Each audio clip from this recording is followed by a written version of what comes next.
gente? Deus abençoe. Aproveita esse momentinho aí. Convida alguém, por favor. Envia uns 10 aviãozinhos. Vamos convidar o povo. O pessoal ainda está no clima de domingo. Vamos chamá-lo.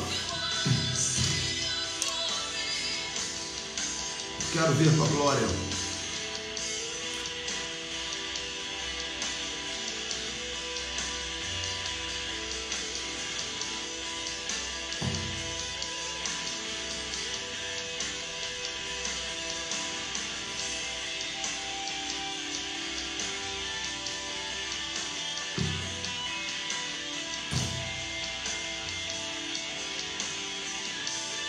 Já vamos começar, já.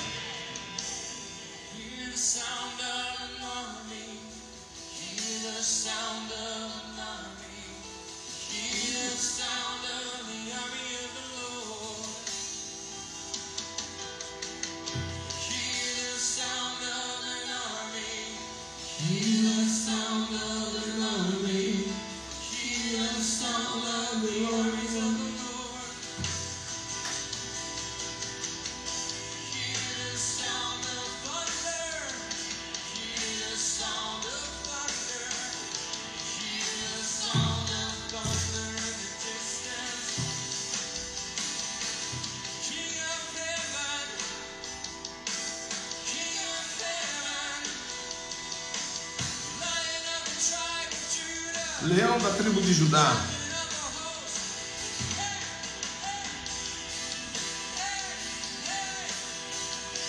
Vamos lá.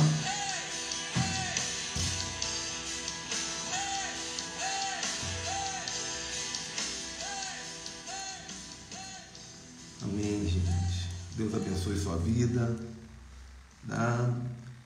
Estou com a voz meio rouca. E o corpo cansado, mas o espírito renovado. Nós tivemos que dar um pulo em São Paulo para cumprir uma missão ministerial. E Shalom, Ricardo, tivemos que dar um pulo em São Paulo para cumprir uma missão ministerial de emergência na quinta-feira. Eu fui dirigindo, né? Então cansa um pouquinho, até porque eu não tinha planejado. E aproveitei, no caminho de volta nós pregamos em um congresso de avivamento apostólico em Barra Mansa, no Rio de Janeiro, no meio da Serra das Araras, né?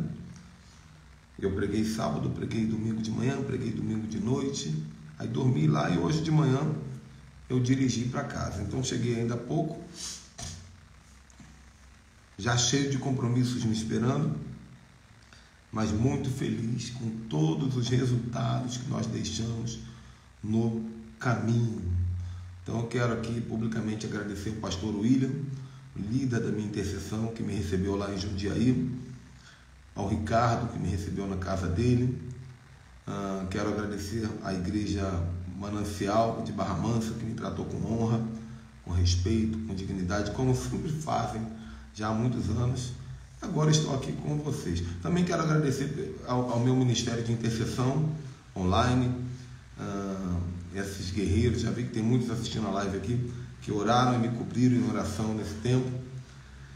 Se você é de Goiás, eu estarei dia 16, 17, 18 em Goiânia, pregando lá, voltando mais uma vez também a pregar na Assembleia de Deus do Ministério Vila Nova, em Água Branca, um congresso jovem, vai ser tremendo. Amo pregar naquele ministério. Então, se você é da região de Goiânia, vai lá. Se é de Brasília também, é só dar um pulinho, né? Esticadinha. Vai lá, para nós ficarmos um tempo juntos. E, gente, o tema de hoje, pessoal, é pena que tem muita gente que ainda não entrou. A live fica salva, mas nem todos assistem depois, né? Porque a vontade que eu tinha é que o conteúdo que eu vou falar aqui, apesar de simples, ele vai provocar muita gente. E não é o meu interesse, de jeito nenhum. Meu interesse é ensinar a verdade, algo bom, palavras de Jesus. Mas vai provocar muita gente. E se você puder, você pode me ajudar. Envie um aviãozinho aí agora mesmo, para umas 20 pessoas, para umas 30 pessoas, porque que adianta, né? Uma mensagem dessa que eu vou entregar agora e ninguém ouvir, poucas pessoas ouvirem. Essa mensagem é de relevância nacional. Essa mensagem é para ser ouvida pelo país inteiro. Não é uma pretensão minha que ela seja ouvida por todos. Eu sei que a minha voz ainda é muito pequenininha. E, infelizmente, depois que eu falar o que eu tenho para falar aqui, você vai entender o que eu estou falando. Tem gente que tem voz e não fala. Tem gente que tem voz e não fala. Tem gente que quando fala uma coisa, repercute para a nação inteira. A pessoa na rede social, na televisão, até no púlpito dela, quando ela fala, repercute para a nação inteira. Mas não falam o que eu vou falar aqui. Mas eu vou falar. Porque se for de Deus, se for da vontade de Deus, as pessoas certas vão ouvir. E quem sabe um milagre faça essa mensagem alcançar uma grande multidão. Eu acredito em milagre, amém? Vamos lá, gente. O tema então é esse aí, ó. A igreja, a política e as eleições. Durante muito tempo nós falávamos que a igreja não deve se envolver com política, né? Eu me converti numa época que se falava que a igreja não deve se envolver com política. Hoje nós falamos o contrário. A igreja deve se envolver com política. Mas qual é o ponto de equilíbrio disso? Então, a igreja, ela tem 3 papéis em relação à política. 3 papéis fundamentais. Intercessão é o número 1. Como assim intercessão?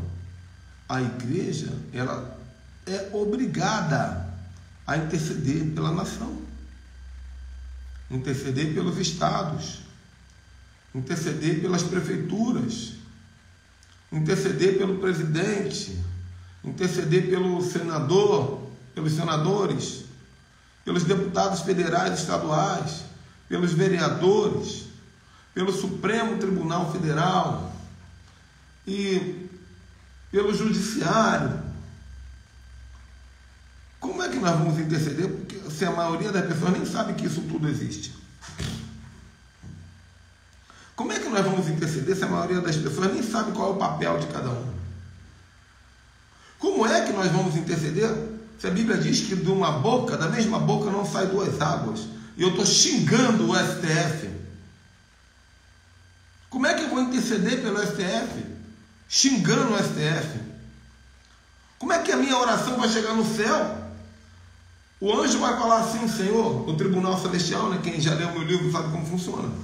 O anjo vai falar, Senhor, existe uma oração aqui do Ricardo intercedendo pelo STF. Aí o diabo vai dizer assim, não, mas também tem aqui um monte de palavrão do Ricardo amaldiçoando o STF. Esses bandidos, esses vagabundos, esse negócio tem que fechar. Então você tem que decidir. E eu ainda não comecei, isso aqui é introdução. Você tem que decidir, ou você vai ser um intercessor, ou você vai ser um xingador, um reclamador, um amaldiçoador. O ministro da saúde é um endemoniado, né? Aí depois você vai orar, Senhor, abençoa o ministro da saúde, usa ele na nossa nação, transforma a mente desse homem para que ele possa ser usado.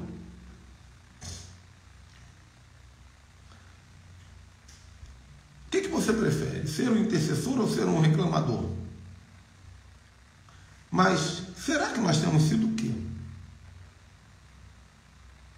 Não é? Alexandre de Moraes tem que ser, Deus tem que fazer comigo. Nosso papel é ser intercessores. E você não tem ideia do poder da intercessão. No poder da intercessão, Deus pode usar o capeta, meu irmão, para servir ao reino. Ele usa. Deus usa o que quer. Porque todas as coisas foram feitas por Ele. Sem Ele, nada do que foi feito se fez. Então, o primeiro papel da igreja é interceder. Aprenda a interceder. Enquanto o mundo está reclamando, você fala: eu vou orar. Eu vou orar. Porque quando você ora pelo STF, você protege a Constituição Federal. Entende? E quando você protege a Constituição Federal, você salva o país. Porque eles são os guardiões da Constituição. Segundo papel da igreja é profetizar. E aqui eu falo de 2 tipos de profecia. Vou até escrever, gente. Lá vou eu escrever.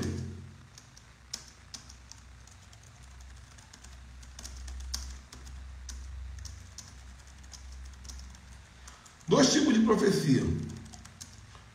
Profetizar pela nação, que você pode fazer agora mesmo. Eu declaro que meu país será o país do avivamento. Eu declaro que meu país será o exportador de riqueza para o mundo. Eu declaro que meu país será um país modelo de comportamento. Eu declaro que a criminalidade vai desaparecer e nós não teremos mais presídio no nosso país. Então isso é profetizar. E ainda dentro da importância do profeta, da profecia, do papel da igreja, também tem o profeta que anda próximo ao político. Billy Graham, até o dia de sua morte, era o conselheiro dos presidentes dos Estados Unidos. Vou repetir. Billy Graham, até o dia de sua morte, ele era o conselheiro oficial dos presidentes dos Estados Unidos. George Bush. Não lembro se ele pegou o Obama também. É o profeta bíblico. O profeta bíblico sempre está profetizando para um rei. Se você estudar quem foi Obadias, quem foi Amós, quem foi Naum, quem foi Abacuque, quem foi Sofonias, quem foi Malaquias, quem foi Isaías, quem foi Jeremias, quem foi essa turma toda, todos eles estavam lá próximo ao palácio do rei, denunciando ou abençoando. O profeta Eliseu foi lá até o rei Ezequias e falou: lança as flechas e diga: flecha da vitória do nosso Deus. Os reis, quando estavam preocupados, os reis, quando estavam no meio de uma batalha e não sabiam mais o que fazer. Quando eu falo de rei, é para você entender presidente, é para você entender governador. Quando os reis precisavam de socorro, eles chamavam os profetas. Porque os profetas daquela época se davam respeito. Algumas vezes os profetas eram torturados. Por quê? Porque eles profetizavam a verdade para o rei e o rei não queria ouvir aquilo. Mas independente disso, é clara na Bíblia a importância do ministério profético próximo às questões políticas. Eu estou dando um resuminho aqui. Dá para fazer um seminário inteiro sobre isso. Essa palavra Deus me deu semana passada, mas eu não consegui pregar na sexta. E terceiro papel da igreja. Eu ainda não comecei a falar dos erros. Que é onde eu quero apertar mesmo o calcanhar de algumas pessoas aqui. Terceiro papel da igreja: liderança política. Liderança política. O que é liderança política? A igreja, nós falamos, quem conhece a visão dos 7 montes, sabe disso. Não, é papel da igreja estabelecer presidentes cristãos, governadores cristãos, prefeitos cristãos, senadores cristãos, vereadores cristãos, deputados cristãos, né? Políticos cristãos. É papel da igreja. Na Bíblia você vai ver que Deus levantava políticos, representantes do judaísmo, né? Quando você vai olhar Daniel era um grande político. O próprio José no Egito, um grande político. O rei Ezequias que removeu os altares. A Bíblia diz que foi o único rei, Ezequias, que removeu os altares de demônios. Porque se um rei, ele entra na posição de rei, ele tem que remover os altares de demônios. Então a Bíblia vai dizer que Ezequias foi o único rei que removeu os altares, ou os altos, de acordo com a tradução. Moisés também, ainda no tempo dos hebreus, um grande político. Então, para essa introdução nossa, já deixei isso aqui. 3 papéis da igreja em relação à política. Primeiro, interceder. Segundo, profetizar. Inclusive com profetas que vão estar lá. Eu lembro que assim que o Bolsonaro foi eleito, Deus me deu uma visão. A visão mais linda, gente. Eu vi um redemoinho. Tamanho de uma pessoa. Um redemoinho entrando no Palácio do Planalto, rodando. E os seguranças tentando segurar aquele redemoinho, ninguém conseguia segurar. 2 seguranças fortes de terno tentando segurar o redemoinho, ninguém conseguia segurar. E o redemoinho atravessou e entrou numa sala onde estava o presidente Bolsonaro. E o redemoinho parou na frente do presidente. E o redemoinho começou a falar. Eu não sabia o que redemoinho falava, mas o presidente se ajoelhou e começou a chorar. E quando o redemoinho parou de rodar, era uma irmãzinha de oração, desse tamanho aqui, baixinha, de coque, daquelas mesmo. Recado de Deus para o presidente. Aí você fala assim, Bolsonaro, mito. Não estou falando disso não. Podia ser o Lula, podia ser a Dilma. Eu estou falando que Deus pode usar profetas para falar as verdades que os presidentes precisam ouvir. Independente de quem é o presidente. Porque o governo está em suas mãos. O Senhor tem o governo. Então ele vai ter que falar com essas pessoas. Se as pessoas vão obedecer ou não, é o problema delas. Intercessão, profecia. E número 3, liderança política. Estabelecer políticos santos, homens de Deus.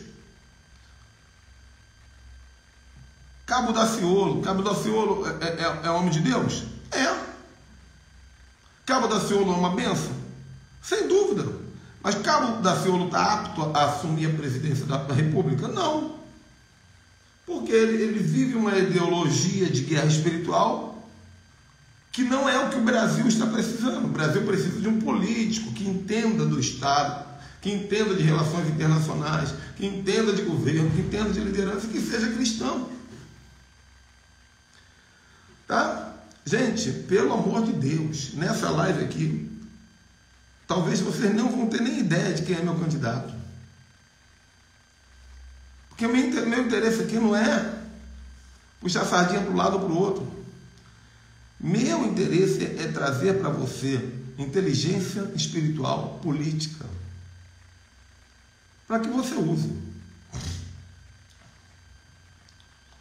Então vamos lá.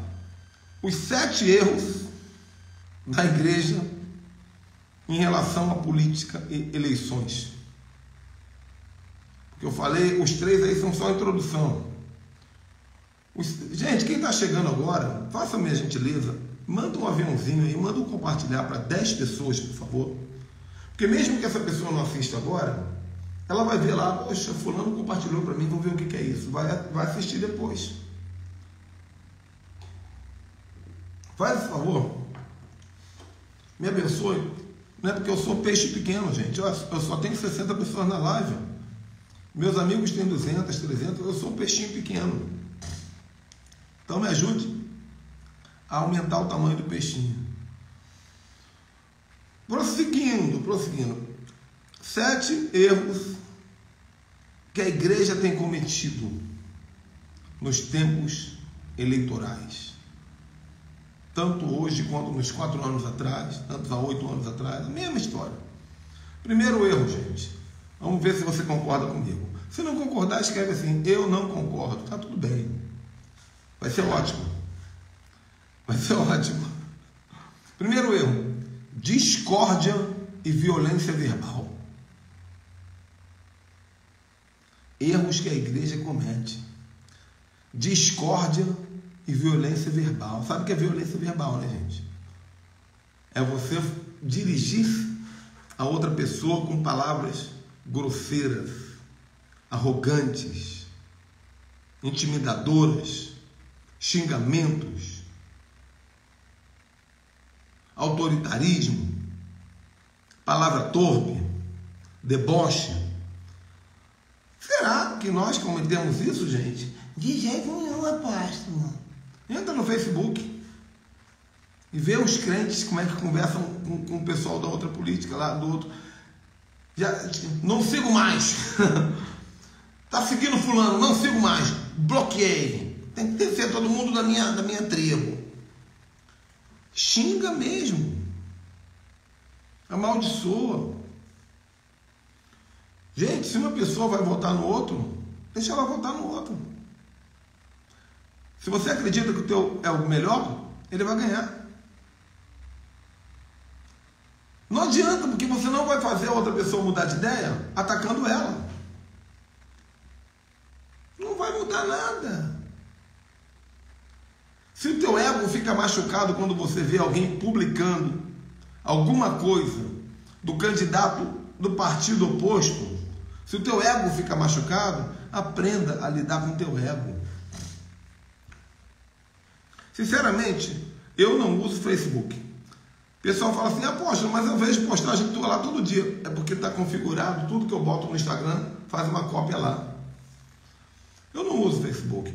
Agora, se eu usasse Facebook, eu não usaria em tempo de eleição. Porque é uma tentação, gente, para você desagradar pessoas. Brigas e mais brigas. Eu fico imaginando Satanás acordando de manhã, ligando o laptop dele, vermelho, todo pegando fogo, né?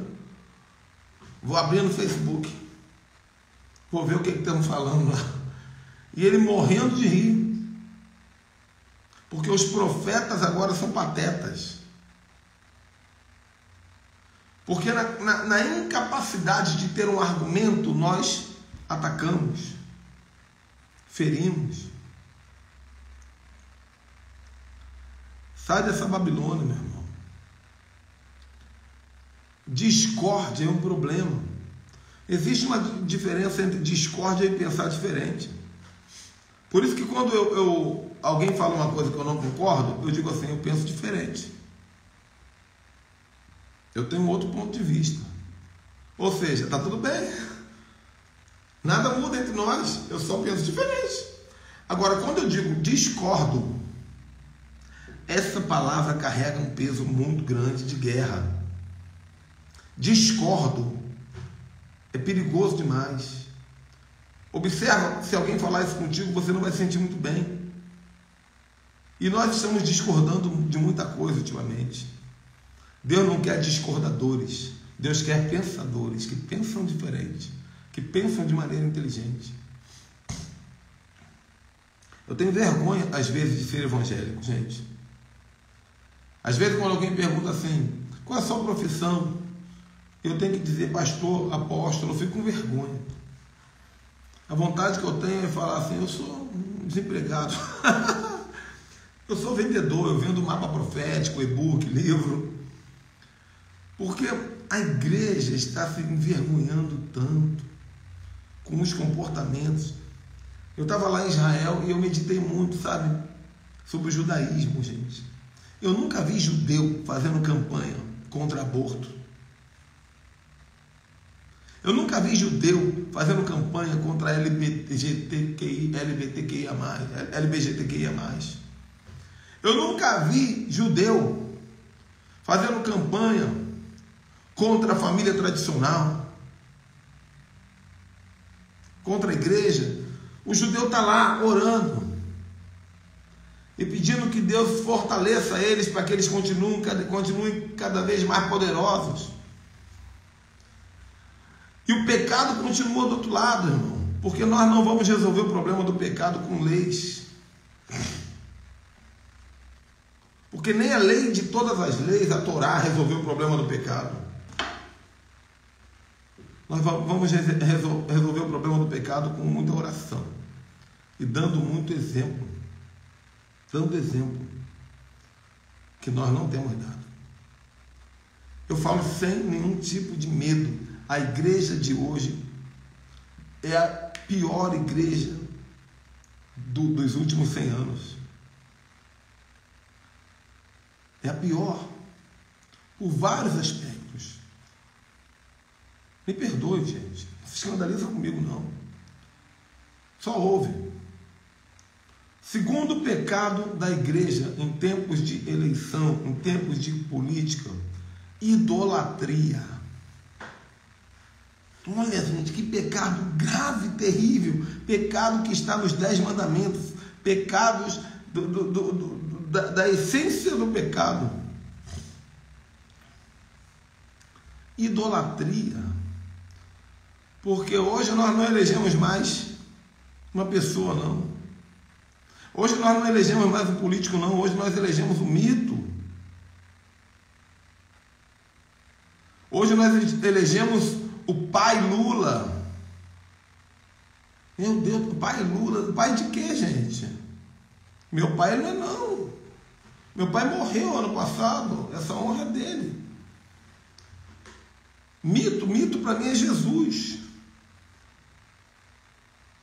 Se eu simpatizo com um, simpatizo com o outro, se eu gosto da proposta de um, se eu gosto da proposta de outro, se eu concordo com um, eu concordo com o outro, isso não faz de nenhum deles mito e nem pai e tantas outras coisas que eu tenho ouvido por aí. Me perdoe, mas tem gente fazendo tatuagem de político. Se isso não é idolatria, me tira daqui. Manda o Instagram me bloquear. Poxa. Tem gente fazendo tatuagem de político com a cara do cidadão aqui, dos dois lados. Festa de aniversário, nós vimos aí esses dias, o rapaz fez a festa de aniversário com o tema. Qual o tema da festa? O pai. Aí o outro, que é do time do mito, entrou e matou o aniversariante. A que ponto nós chegamos? A que ponto esse mundo chegou? Ah, mas os não crentes que fazem isso. Ah, você está falando a verdade para mim que a igreja não está fazendo essas coisas? Entenda uma coisa. Para você ter uma libertação na sua mente agora. O seu candidato tem vários defeitos.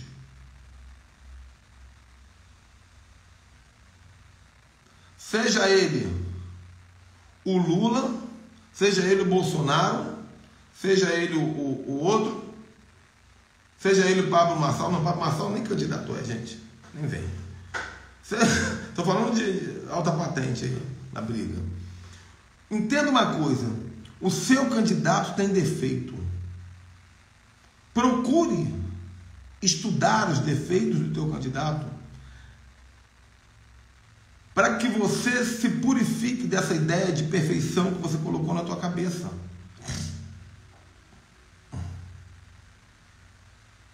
Vai ser bom para você.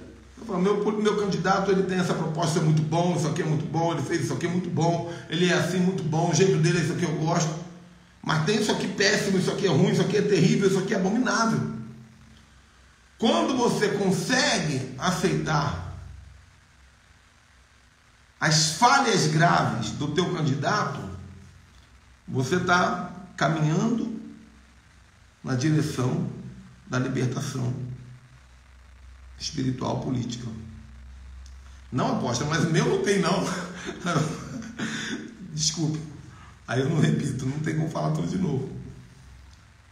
Poxa, você está cheio de defeito, eu estou cheio de defeito, teu pai e tua mãe também estão cheios de defeito. Você vai dizer que teu candidato não tem? Tem que aceitar. Tem que aceitar. Não, de fato ele fez isso aqui sim, discordo. O meu candidato tem umas 5 coisas que eu discordo terrivelmente. Discordo. Mas eu tenho minha métrica, minha balança para votar no meu candidato. Qual é a minha balança? Vou dar uma dica para vocês. A minha balança são os valores das Escrituras. É o que está mais perto dos valores das Escrituras, da palavra. É o que está mais próximo de conseguir ouvir a voz do Espírito Santo. Isso não faz dele um bom político. Isso faz dele um portal. Eu estou voltando em um portal, em alguém que eu acredito que é mais fácil de ouvir a voz do Espírito Santo do que o outro, que é mais fácil de defender os valores cristãos do que o outro. Isso não significa que ele é um Messias que voltou para... Não, para com isso.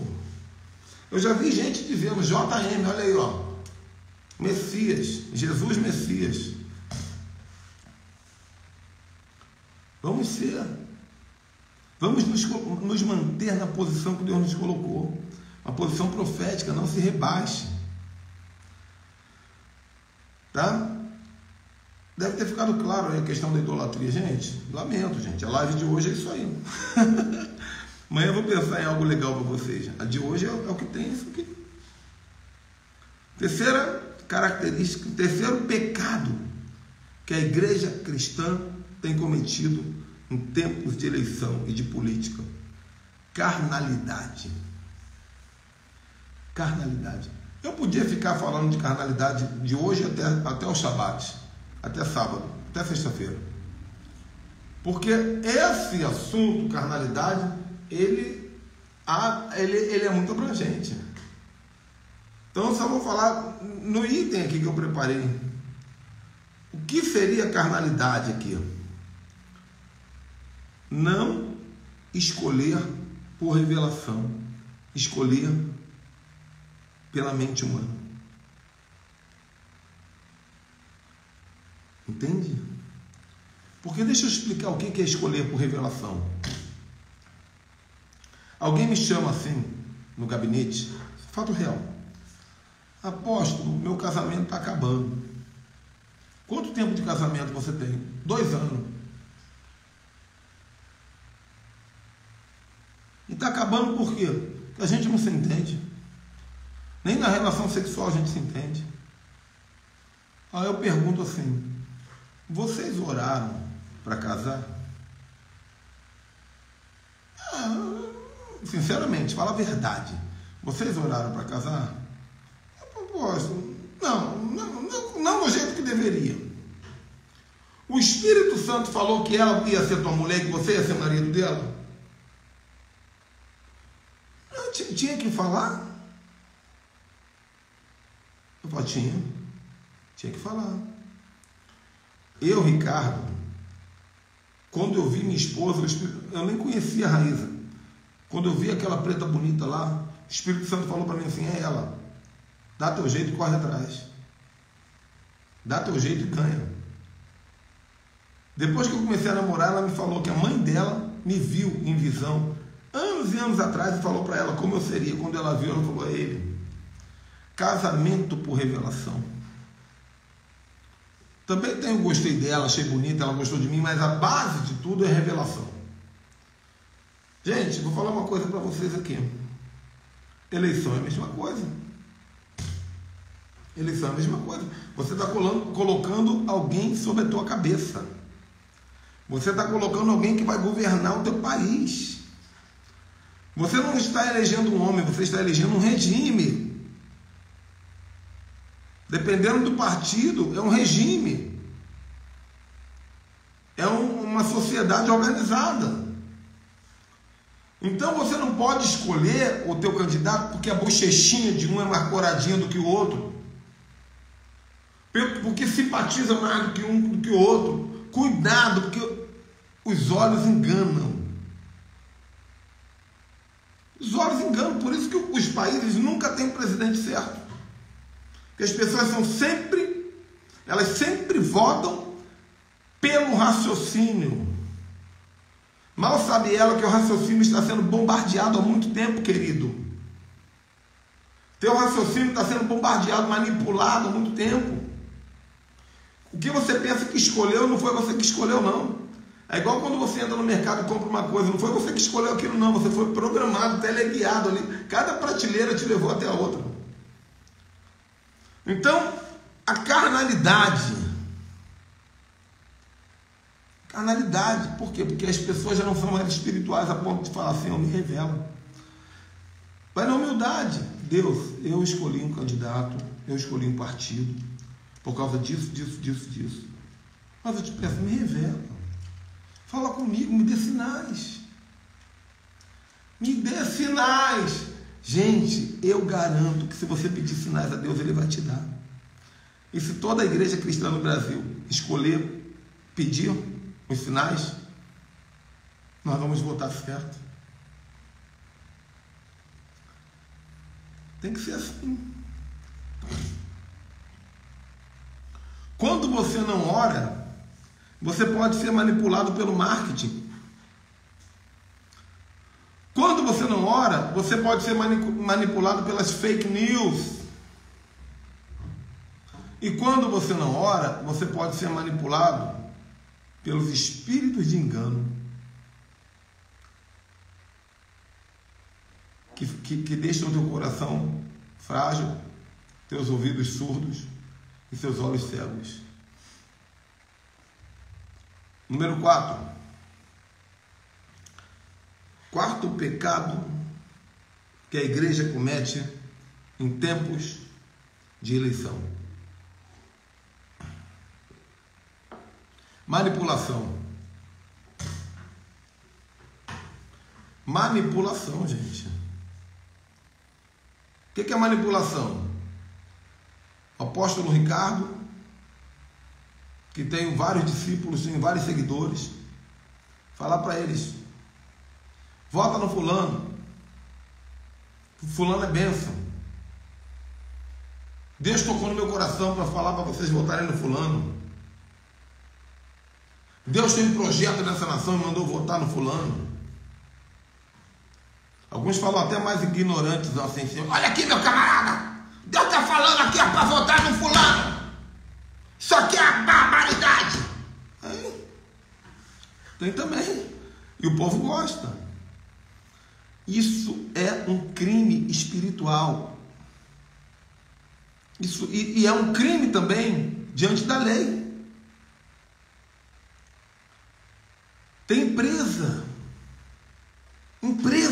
muitas, gente, hoje isso é normal no Brasil. Empresas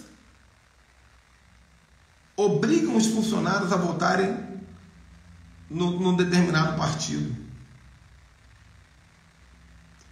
Eu ouvi dizer recentemente de empresa que, olha isso, teve uma festa na empresa, tinha mais de 1.000 pessoas reunidas, festa. Aí o dono da empresa perguntou assim: quem aqui vai votar no fulano? Todo mundo levantou a mão. Aí ele perguntou assim: e quem aqui vai votar no Beltrano? Aí uma moça levantou a mão. No dia seguinte, o dono da empresa chamou o gerente geral e falou assim: investiga quem é essa moça e demite ela. Foram investigar e não encontraram a moça. Investigaram mais ainda, descobriram: a moça era noiva de um funcionário da empresa. O funcionário era votava para um lado, mas ela votava para outro. O dono perguntou: quem é esse funcionário? É o fulano de tal, um dos melhores funcionários da empresa. Demite ele. Se ele está casado com alguém do outro lado, demite ele. Está acontecendo, meu Deus. Por os dois lados. Estou falando a verdade para vocês aqui. Principalmente empresas grandes. Igreja é a mesma coisa. Vou falar uma coisa para vocês. Na eleição passada, do passado eu posso falar. Na eleição passada eu não votei em ninguém para presidente. Porque no PT eu não voto. E eu estava com problema com a extrema-direita, porque eu estava vendo muito as igrejas andando em cima de carro, de jipe, fazendo carreata assim. Eu falei: não, isso não. Como profeta eu não tolero isso não. Nada. Eu tenho minha parede de armas aqui, mas é uma parede de armas brancas, né? De faca, e é simbólico. Ricardo, sou contra. Então, naquela época, eu não quis votar. Eu votei nulo. Só que eu tinha uma célula na minha casa e quando acabou a célula, tinha um monte de homem na célula falando assim: eu vou votar, vou votar. Eu falei assim: legal. Aí me perguntaram em quem eu ia votar. Eu falei: não vou votar em ninguém não. Vou votar nulo. Até Deus me dá uma direção melhor. Você acredita que eles pararam todos de falar comigo? Porque isso é uma pressão psicológica. Né? Hoje eu já tenho um esclarecimento melhor acerca do assunto, respeito os defeitos e valorizo os acertos. Então meu coração já está bem aberto para o lado que eles defendiam. Tá? Então, manipulação. Você nunca vai me ver aqui falando para vocês votarem em alguém. Nunca vai me ver. Talvez vocês vão me ver eu falando quem é meu candidato. Às vezes a gente fala, até sem querer. Mas não é porque eu sou inteligente, eu conheço o mundo espiritual, que eu estou votando no candidato certo, gente. Então você não deve me seguir como um influenciador político. Use a tua inteligência. Você nunca vai saber o que tem por trás da cabeça dos influenciadores, irmão. Não é porque tem um pastor famoso lá, o cara fala para votar. Às vezes você não sabe o que tem por trás daquela fala. E aí nós vamos ao número 5. Número 5, barganha. Barganha é um assunto antigo, né, gente? É antigo. Desde criança eu escuto sobre isso. O que é barganha? O candidato a prefeito, o que eu vou ganhar se a minha igreja votar em você? Candidato a governador, o que eu vou ganhar? O que minha igreja vai ganhar? Nossa igreja, ela é perseguida na região. Nossa igreja está com dificuldade para terminar uma obra. O terreno não é bom. Nós estamos de olho naquele outro terreno lá que é da prefeitura. Que nós vamos... Aí você está defendendo o líder, mas o líder está barganhando. Na eleição presidencial é onde tem mais barganha, que são barganhas milionárias. E a barganha na eleição presidencial não é para a igreja, não, é para o bolso do próprio líder. É que você não sabe de nada. É para o bolso do cara lá. E, como profeta, eu preciso te falar uma coisa. Não existe diferença entre barganha legal e barganha ilegal. Tudo é barganha. Como assim? O que é barganha ilegal? É por exemplo, o político diz assim: se eu ganhar, eu vou dar um jeitinho de colocar a tua família toda em cargo público para trabalhar. É ilegal. Agora, o que é uma barganha legal? Se eu ganhar um dinheiro que a prefeitura tem, que é voltado para obras sociais, eu vou facilitar que chegue para você. É legal, mas é barganha. E nessa vantagem que você teve, alguém ficou em desvantagem. Isso tudo é pecado. Cuidado com isso.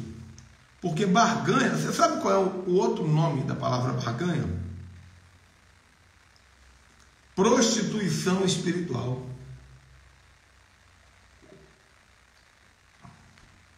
Eu estou preocupado porque eu estou achando que eu estou dando uma palavra muito dura, né?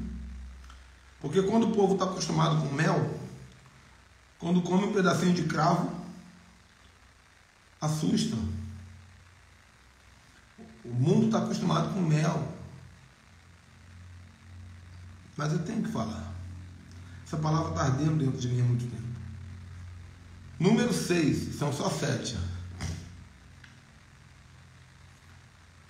Sexto pecado cometido pela igreja em tempos de eleição. Não cumprir Romanos capítulo 13, versículo 1 e 2. Esse é o pecado. Não cumprir Romanos capítulo 13, versículo 1 e 2. Apóstolo, o que está escrito em Romanos 13, 1 e 2? Vou ler para você. Eita, aperta o cinto aí primeiro. Aperta aí. Que essa vai doer. Mas está na Bíblia. Já botei o versículo aqui. Todos devem sujeitar-se às autoridades governamentais. Porque não há autoridade que não venha de Deus. As autoridades que existem por ele foram por ele estabelecidas. Portanto, aquele que se rebela contra a autoridade está se opondo contra o que Deus instituiu. E aqueles que assim procedem trazem condenação para si mesmos. Deixa eu ler na tradução mais conhecida.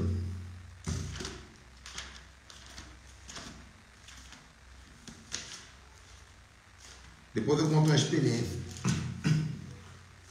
Vamos lá, Romanos 13, 1 e 2.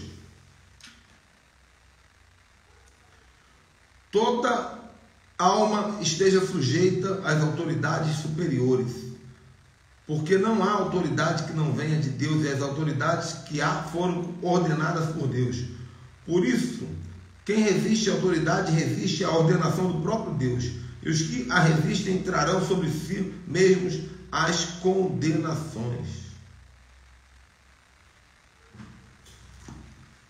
Eu lembro quando a Dilma ganhou a eleição. A primeira vez.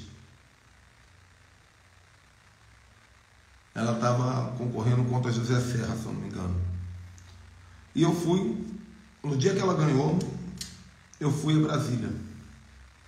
Dobrei meu joelho na frente do Congresso Nacional, né? O que é o Congresso Nacional? Aquelas duas colunas lá que o pessoal pensa que o Planalto é lá, né? O Planalto é outra coisa. Congresso Nacional.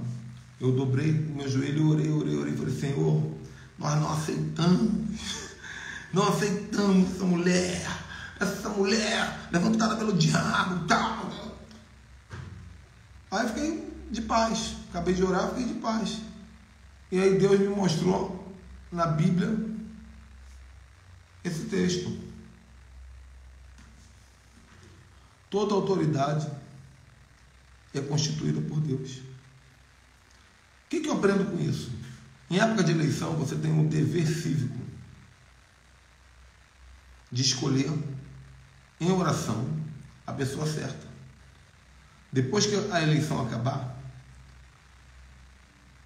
aceita. Apóstolo, mas eu vou aceitar o pecado, a barbaridade que ele está fazendo? Não. Você vai pelos meios legais brigar pelo teu direito e pelos meios espirituais, orando. Senhor, usa a Dilma. Usa Dilma, Deus, para baixar o preço da gasolina. Usa o Lula. Usa o Bolsonaro. Deus usa até uma jumenta, pelo amor de Deus. Vocês esqueceram disso? Quando Deus está no governo, meu irmão, pode estar quem for.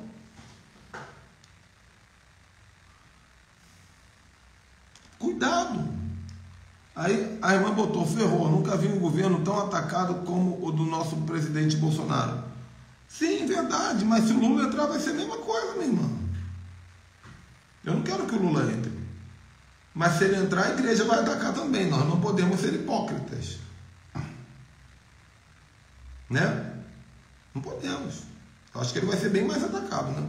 Porque a tentação que eu tenho, que você tem, por tudo que nós já vivemos, é muito grande. Mas se você não estiver disposto a cumprir a Bíblia, deixa de ser crente. Porque a igreja está vivendo esse evangelho fajuto, mentiroso, que tem versículo e não cumpre. Tem Torá e não cumpre. Vou ver se amanhã eu faço de novo uma live sobre a Torá, sobre o respeito pela palavra, pelas leis do Senhor, que são sabedoria e vida. Temos que nos adequar a esse versículo. É difícil de cumprir hoje, mas é parte das Escrituras. Não vou dizer que é fácil. Não vou dizer que é fácil. E número 7. O último pecado que a igreja comete nos tempos de eleição. Deixar de ser uma força espiritual que governa a nação e se tornar apenas um nicho nas mãos do político. Porque a igreja, ela não sabe. A igreja é uma força espiritual, mano. Se você entender o teu papel como igreja, não preocupa com quem vai ser o presidente, não. Porque se Deus levantar Acabe, se Deus levantar Jezabel, ele também levanta Elias, que fez Jezabel ser jogada da janela. Você está preocupando muito com o presidente, porque você não ora. Porque quando a igreja entra num poder de oração soberano, nós governamos o presidente em oração. Nós governamos o destino da nação em oração. Agora, desse jeito que está, nós somos apenas um nicho. O presidente fulano de tal usa a igreja, o outro presidente usa o movimento LGBTQIA+. Nichos. Agora eu estou na mesma altura que o movimento LGBTQIA+. De um lado a igreja, do outro lado o movimento LGBTQIA+, os artistas e as mídias. Nicho brigando contra nicho, mas eu não sou nicho, eu sou igreja.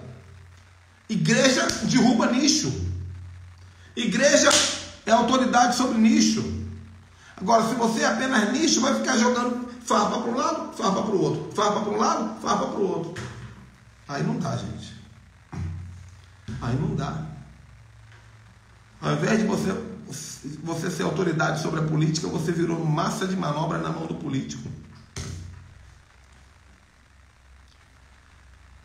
Pense nisso.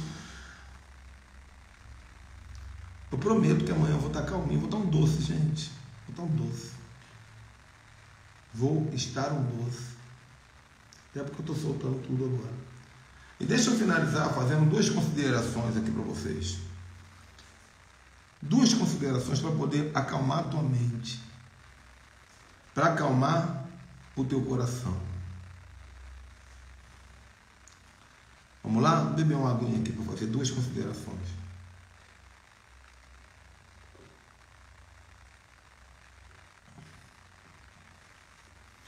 Depois, se você quiser compartilhar essa live com alguém, daqui a um pouco eu vou baixar ela aqui no Instagram e jogo no YouTube.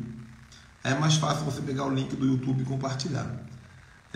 O YouTube Ministério Ricardo Ribeiro. Há 2 considerações. A primeira, o presidente não é tão poderoso quanto você pensa. Nem um, nem outro.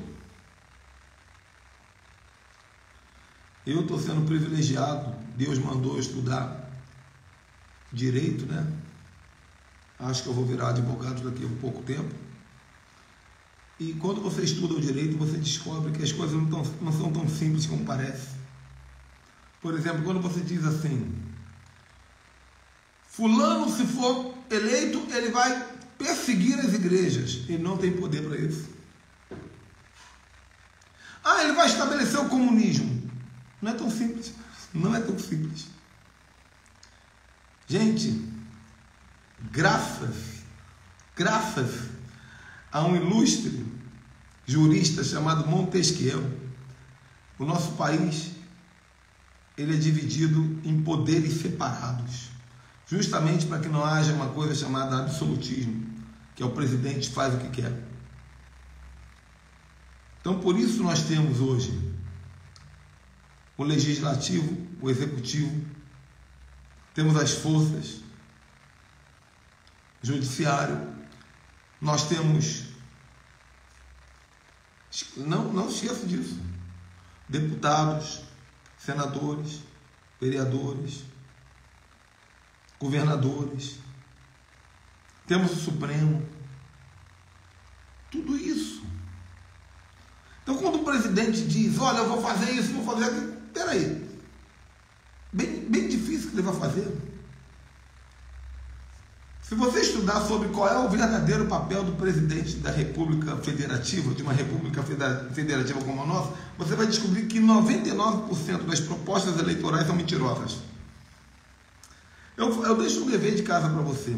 Estude qual é o verdadeiro papel de um presidente de uma República Federativa como a nossa. Você vai olhar e vai falar, meu Deus, tudo que ele prometeu ele não pode fazer. O que ele pode propor. Assim como você também pode, como povo, propor uma mudança. Não fique apavorado que o presidente fulano vai liberar metralhadora para todo mundo, ou o outro vai liberar cervejinha com churrasco. E lá, não é assim que a banda toca. Não é assim que a banda toca. Não é assim que a banda toca. Agora, eu vou finalizar mostrando para vocês como nós somos tolos. Como nós somos tolos. Já falei que somos pecadores, né? Tolos. Não estou vendo ninguém falando sobre deputado. Quem vai ser teu deputado? Federal? Federal talvez você já tenha pensado. E mesmo assim pensou porque é um amigo. É um amigo, conhecido. Porque Bolsonaro você não conhece, mas o Lula também não, mas o deputado federal é meu amigo, lá. Deputado estadual. Você não está pensando, tá? Talvez. Governadores. Já escolheu quem vai governar teu estado? E aposto, nem sabia que tem eleição para governador. Viu? Nós estamos sendo enganados. Enquanto eles estão mostrando a cara dos candidatos à presidência, quem verdadeiramente governa o Brasil está sendo eleito sem você ver. Quem verdadeiramente governa o Brasil está sendo eleito sem você ver. E mais uma vez, por 4 anos, nós seremos os panacas. Pensa nisso com carinho. Tá bom? Era isso, gente. Espero que alguma coisa tenha sido útil. Não é uma palavra fácil, não é uma palavra doce, mas eu acredito que pelo menos faz sentido. É o que eu falei. Deus dê para vocês uma segunda abençoada, final de segunda, uma noite de paz. Amanhã teremos live. Vou anunciar no grupo amanhã cedo qual o tema da live. Quem não está no grupo, basta mandar um WhatsApp para mim. Só escrever no grupo. Meu WhatsApp está no link da descrição aqui do Instagram, aqui em cima, ou aqui no YouTube. Só escrever grupo, eu te coloco no grupo. E vai ser uma bênção, tá bom? Shalom, shalom, Deus abençoe. Tchau, tchau.